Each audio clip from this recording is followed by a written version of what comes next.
sa lahat ng mga mag-aasawa! Bakit? Anong meron sa mag-aasawa? Abay, congratulations kung kayo'y nagiging matatag pa rin magpahanggang ngayon. Kayo pa rin ang magkasama after all these years. Tama, sa dami ng mga ano daw ngayon, di ba, temptation. Dati, kapitbahay nyo lang. Ngayon, Oo. lahat na ng babae sa social media, di ba? Babae niya na, Charles. Dati, di ba, bintana lang ang problema? Pinto, pag nasa Oo. labas ng bahay. Ngayon, hindi eh. ano? Nasa CR, Oo. tabi mo, nasa restaurant kayo, nag-scroll, nagla-like ng iba, hinahangad na ano kung may chance, sana siya na lang ang kasama. Ayun na. Kaya naman sa mga matatag pa rin ng relasyon na mag-asawa, congratulations po. Panatilihin nyo kung paano ang inyong sistema at proseso para sa isa't isa. Para mapanatili, syempre, yung mainit at malagkit na pagmamahalan yung dalawa. At ito pa nga, para sa mga mag-aasawa, ito po ang aming mga pasalita para sa inyo. Tips para sa financial budget ng mag-asawa. Ano nga ba? Ano bang mga tips na ibibigay natin? Di ba? Alam mo, tayo mayayaman eh, no? Financial budget. Talaga ba? Kasi alam mo, di ba, DJ Alex, yung mga mag-asawa, hindi lang naman yan puro pagmamahalan, puro I love you, puro labas tayo, di ba? Eh, kakibad din kasi ng pag-aasawa, yung pagbabudget. Totoo. Hindi lang labas tayo, labas pera din. Oo. Hindi lang ibang labas. Oo, Hindi di ba? ilalabas mo. Pag hiningang ka ni misis, akin ano mga pangangailangan ko? Correct. Ikaw sasabihin mo sa kanya, bakit? Pinupunan mo rin ba mga pangangailangan ko? Bakit? Kasi away na sila. Di ba? Dapat, kalkulado din natin kung paano papasok at lalabas ang ating kinikita. Di ba? Gusto mo yun? Di ba? So ito na nga. Unang-una, dapat sa mag-asawa ay magtapatang kayong mag-asawa. Magsabihan kayo ng sahod, gasto, savings, at iba pa. Pati na rin mga utang.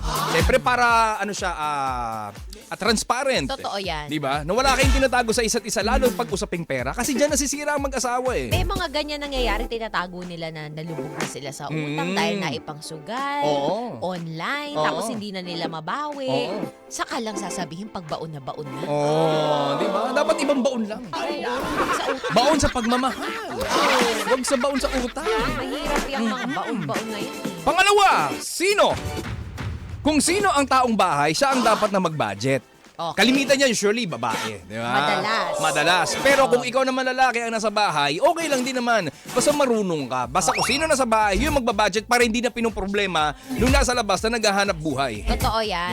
Diba? Para yun na lang ang iyong priority. Tapos siya, ito yung kanya, diba? Yan. Magagawa ninyo ng mas efficient. Oo. At ito, pangatlo, mag-set kayo ng date kung kailan kayo mag-check at mag-o-audit sa isa't isa. Ayan. Kaso ibang audit na nangyayari. Ako na yung cellphone mo. Ano password?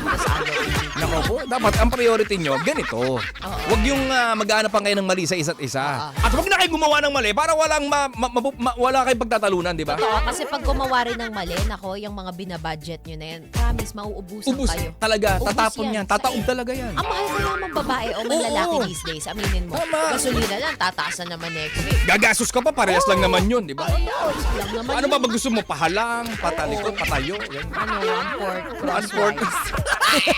Ano ito ba? Pang-apat! Twice. Ano? Kung maiayos ninyo ang budget, spreadsheet, gumawa na kayo ng joint or ng savings account sa bangko na gusto nyo. Ayan. Kung wala pa kayong savings account, ipunin nyo muna sa isang alkansya o malaking garapon. Ayan. Para lamang ito sa mag-asawa, hindi sa mag-jowa. Dahil Oo. hindi advisable na nakikipag-joint account ka ng jowa mo pala. Mahirap yun, komplikado yun. At ito pa, panlima! Oh. Kung hindi maiwasan na talagang ayaw nyong magsabihan ng sahod for whatever reason, gumawa pa rin kayo ng savings account na joint or ang type or ang type. Oo, yung or. Oo, at lagyan ito ng regularly na specific or defined amounts kada sahod nyo. Yun.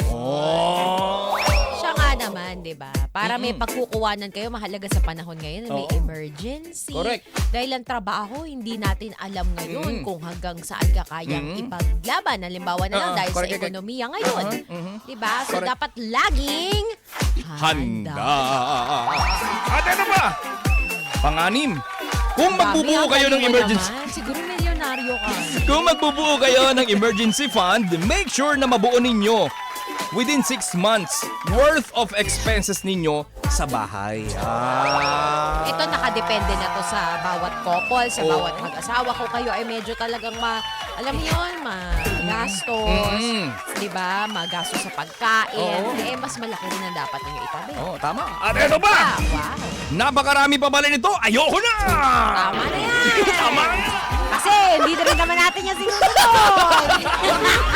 Sinusunod mo yan? Ayoko na! Sinusunod mo yan? Hindi. Talaga? Basta ang importante, magtabi kayo, maging transparent kayo sa isa't isa. Kung may konting problema, sabihan nyo na kagad sa partner o asawa ninyo para hindi na siya ganun lumaki. At kung magkaroon man ng problema, para syempre magawan ninyo kagad ng Sa solusyon. akin talaga simple lang, huwag ka talaga mambabae o manlalaki. Kasi Tama. pumapasok ang malas Oo. kapag gumagawa tayo ng masama. Tama, that's the exact word. Oo. Malas! Malas! Malas! Sabi nga doon sa pelikula ni Chris Aquino dating Feng Shui, di ba? Oo. Yun lang. Saan ka bibili ngayon ng bagwa? Diba? Bago!